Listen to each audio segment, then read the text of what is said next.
You know, we have talked a lot about all the ways artificial intelligence has gained a foothold in our lives, and like any new technology, it can be a double-edged sword. Boy, while AI has applications in healthcare, finance, education, and more, it also gives scammers a new high-tech toolkit at their disposal. So this morning we're going to do a deep dive into deep fakes. Fox News' Derek Kevra takes us inside AI. and some other supporting guys, and then Tom Cruise walks in. Fake videos of comedian Bill Hader morphing into Tom Cruise. The Pope decked out in Balenciaga. Even an eerily convincing demo of voice dubbing Morgan Freeman. What if I were to tell you that I'm not even a human being? Would you believe me? The technology behind these so-called deepfake videos becoming more sophisticated by the day. And what's truly incredible is how fast this all happened. Just a few years ago, it required a team of highly skilled digital effects experts spending hours upon hours precision editing to digitally add Carrie Fisher into a Star Wars film, which was shot after her death. But today, AI has made it so basically anyone can do it.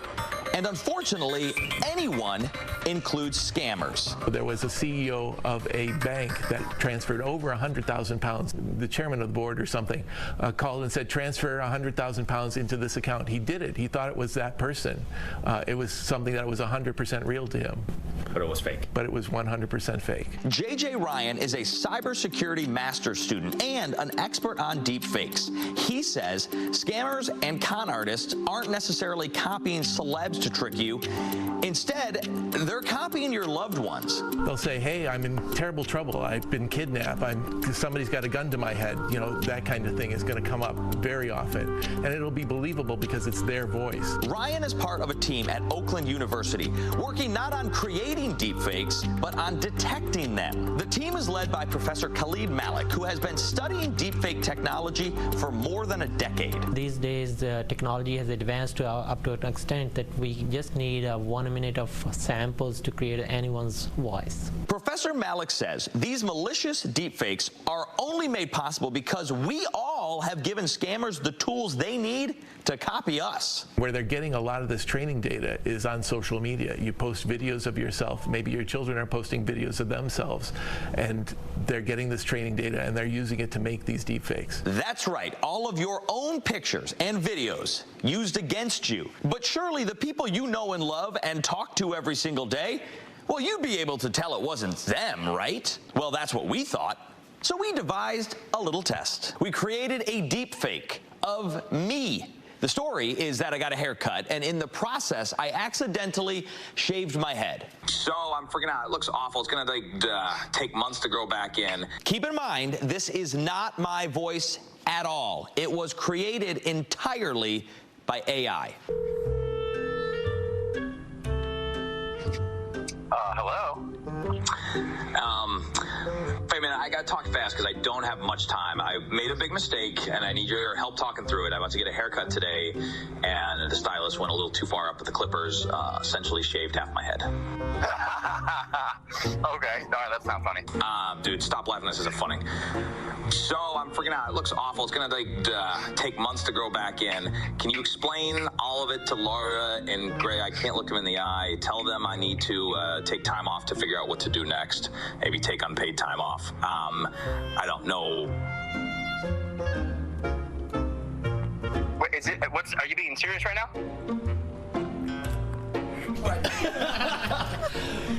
Okay, all right, so he bought it. Before we could call Alan back to explain everything, Fox 2 meteorologist Rich Luderman called us. And we couldn't help ourselves. The stylist went a little too far up with the clippers, essentially shaved half my head. Oh, uh-oh. Rich bought it. And then we called him back for round 2. Derek, it's Luderman.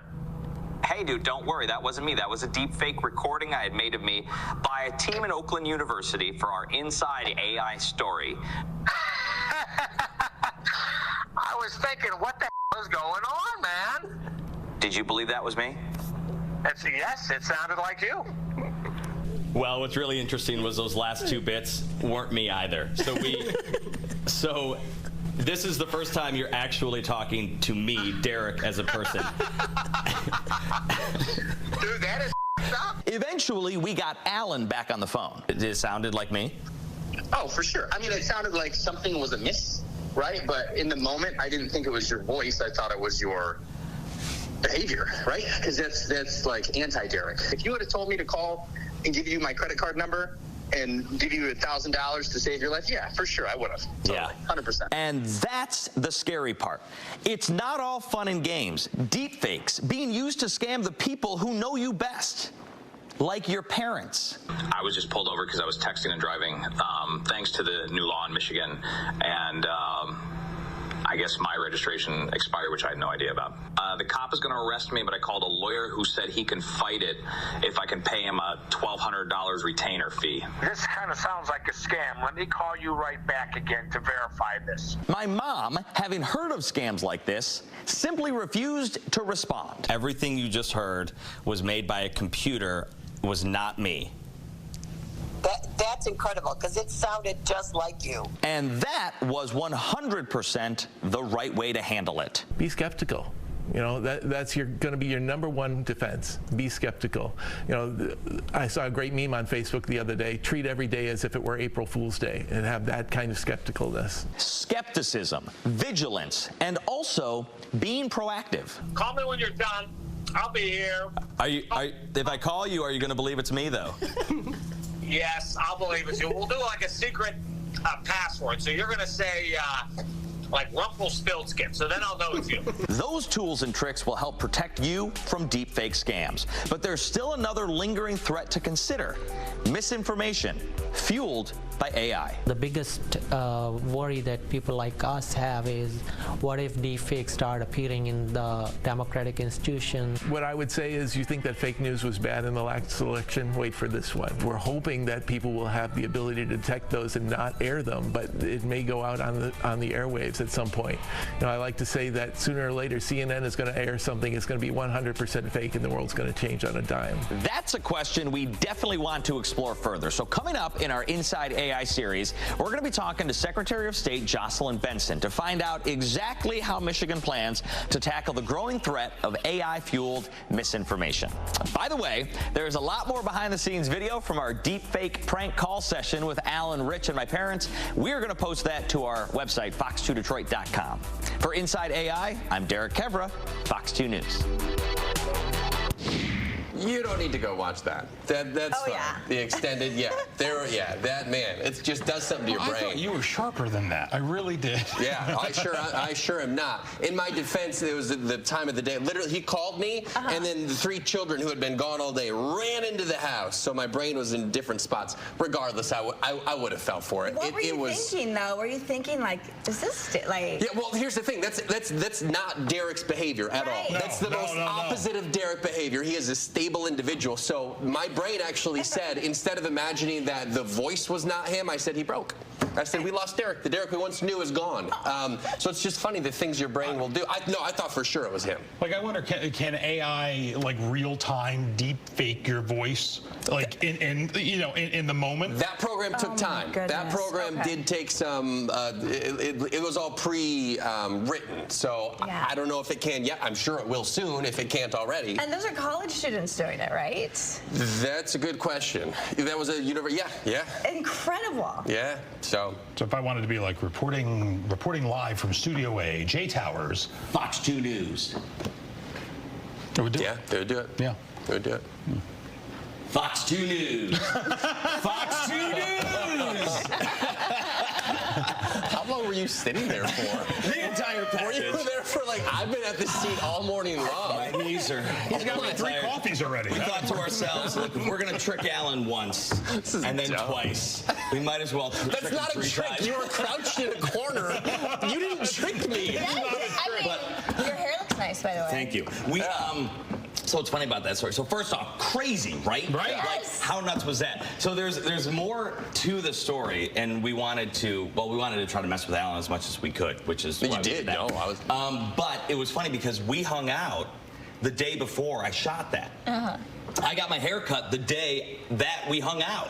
And so I thought to myself, I was like, what are we going to do? Because this whole premise is around, I got a haircut. And Alan's going to be like, you didn't get a haircut. You got a haircut yesterday. So, like, we record. Listen to this. Listen to this part.